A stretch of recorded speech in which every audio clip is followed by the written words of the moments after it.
What's going on, people? It is your boy Sven-D bringing you some Medal of Honor Warfighter. Now, I know I brought you guys 2 live commentaries, which were kind of like my first impressions of the game, and before that, I hadn't really done any videos in a little while. I just been chilling out, taking it easy, enjoying life, enjoying myself. It's kind of nice to just chill out and take it easy. You know, I kind of just do this YouTube thing when I feel like it. No reason to force out shit quality videos just to put out videos for you guys. But anyways, we're here to talk about the video game, which at first, especially if you guys follow me on Twitter, which I know a lot of you don't. Now, I have 3,000 subscribers, but only like 220, 215 or something like that followers on Twitter. So make sure you go follow me on Twitter. The links are in the description. It's a lot better to keep up with me as far as everything that's going on Twitter as opposed to YouTube. Facebook's another great tool as well. But if you guys follow me on Twitter, you kind of knew or you saw that I was a little weary on this game. I wasn't too thrilled about it. I was very disappointed. I gave it a 6 out of 10. Now, that was after playing it for, I'd say, about an hour and a half. I played it about an hour and a half on release, which, yeah, that isn't really too characteristic of me. I kind of get right into a game upon release and play the shit out of it. But this game, that wasn't really the case. Like I said, I've just had a lot going on, and I've just been living life.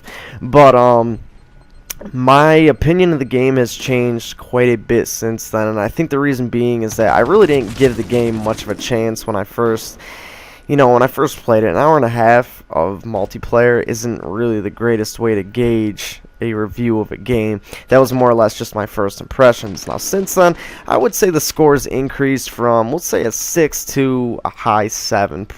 I'd give it like a 7.75. Now, the reason being is that it wasn't everything that I expected, and the reason for that was Battlefield 3 came out a year ago, which runs off the same engine as Medal of Honor Warfighter, Frostbite 2.0. Now, you would think in a year, a game would make a lot of progress, but at the same time, I'm kind of contradicting myself because it's, look at Call of Duty. Example, it seems like the game has regressed.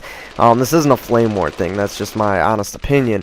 So I think that's almost the same way that Medal of Honor has really taken it from Battlefield 3 as far as the capabilities of the Frostbite engine.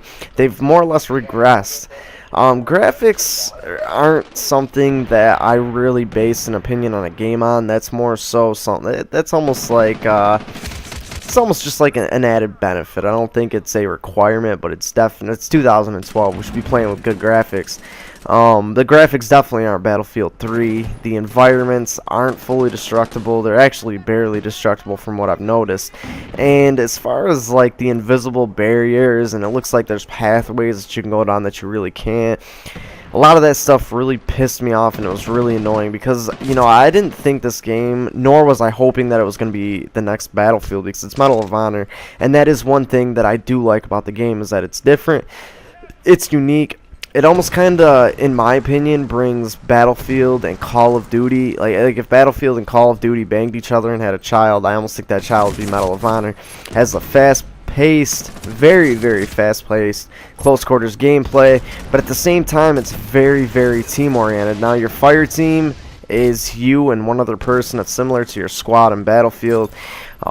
You have to really work well with your fire team in order to be successful in this game. You guys can resupply each other, heal each other, you get points off each other's kills, avenging each other, so on and so forth.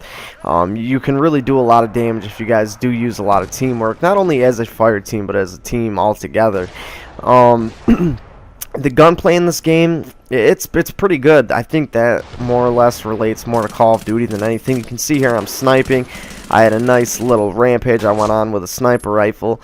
There's not really much recoil, not much sway to the guns, which is something that a lot of people don't like, but that's something that I really do like. And look at that. That headshot was beautiful. You might want to rewind this video and just check that out again.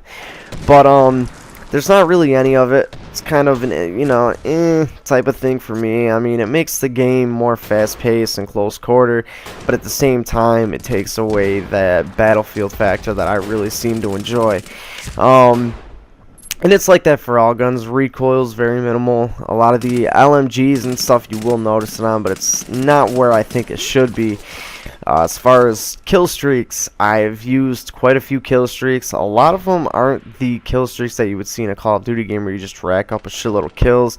They do have the Black Hawk transport, which I have gone on rampages with. I got plenty of gameplay using those, and they're not overly hard to get.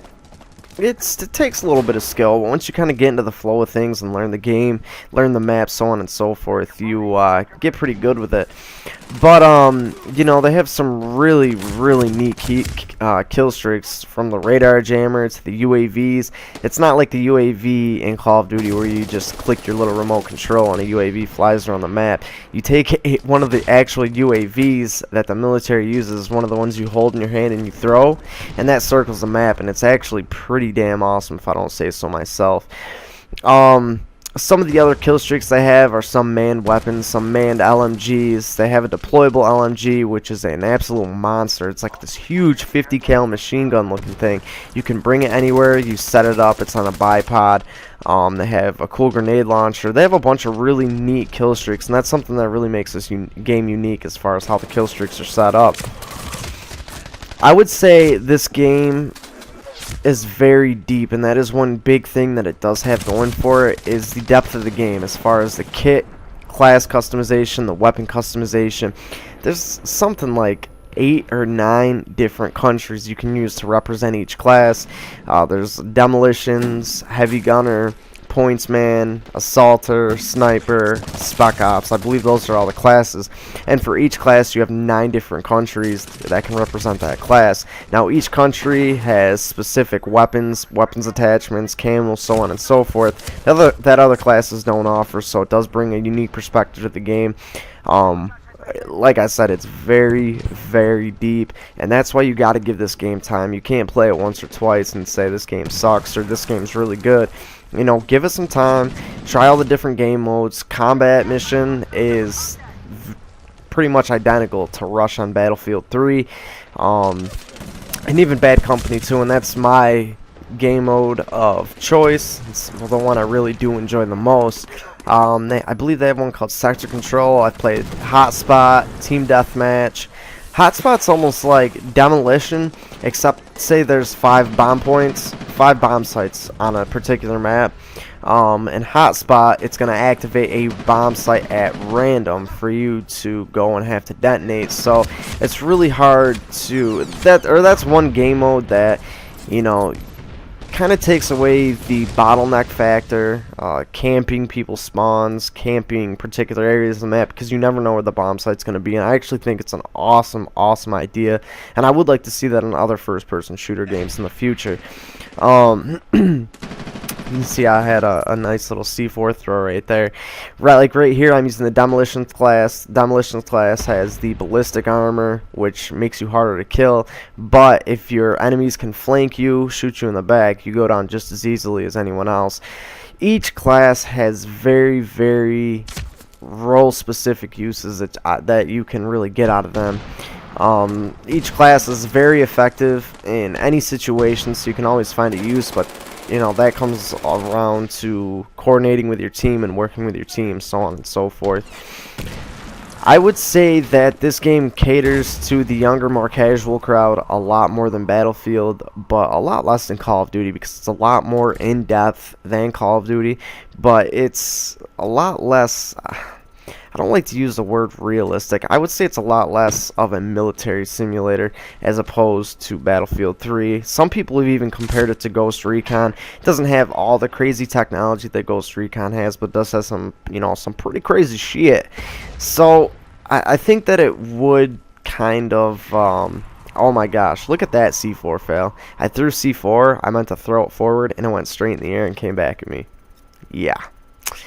Like I was saying, I think this game kind of appeals to all kinds of audiences, people that like all different kinds of first-person shooters, because it kind of brings you a different aspect of each one to the game, and that's another big thing that it has going for it. Overall, I'm having a lot of fun with it right now. I don't think the lifespan is going to be too crazy. I think it's going to be longer than Ghost Recon per se, but I don't think that it's really going to be more than, I'd honestly give it 3-4 months, and with Call of Duty Black Ops right around the corner, who knows? I think after the initial shock and boom of Black Ops 2 wears off, you'll start seeing a lot of people, you know, continuing to play this game, so on and so forth. But I would give it, I think a year from now, this game's going to be irrelevant. I don't really see that many people playing it, almost similar to Crisis 2.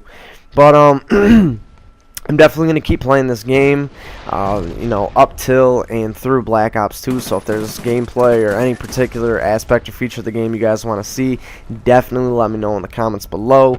Be prepared for Black Ops 2. I'm really excited to play some zombies, check out the campaign, multiplayer, all that good stuff.